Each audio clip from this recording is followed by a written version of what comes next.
Alain Bachung nous a quittés un 14 mars, l'année 2009 plus exactement, à l'âge de 61 ans. Il laisse derrière lui un immense héritage musical et son influence dans la chanson française est toujours aussi présente.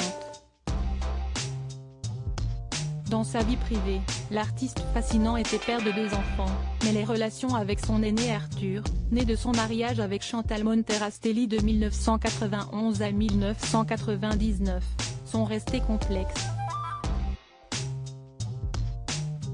Dans un magazine consacré à la succession du chanteur diffusé sur Énergie 12 en 2020, Héritage, on découvrait que le fils d'Alain Bachung aurait été mis à l'écart lors des obsèques de l'interprète de La Nuit je mens le 20 mars 2009.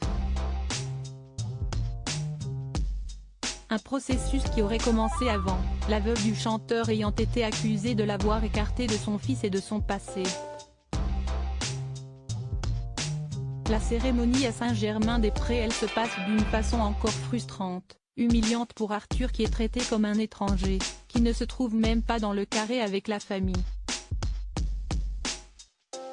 Il est parmi les autres invités, avait écrit Bernard Pasquito, auteur du livre Les Héritiers, édition Anne Carrière.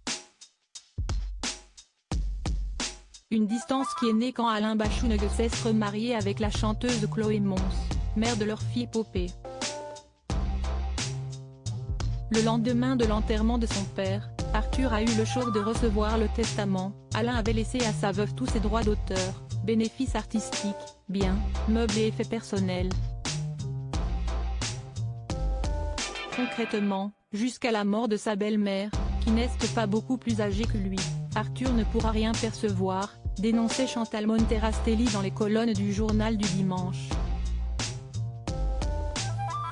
Aucun héritage sentimental non plus pour son fils, qui espérait récupérer cassettes et instruments de musique de son défunt père. La réponse de sa veuve, Chloé Mons, un état des lieux contesté par Chloé Mons elle-même. Alain n'a déshérité personne.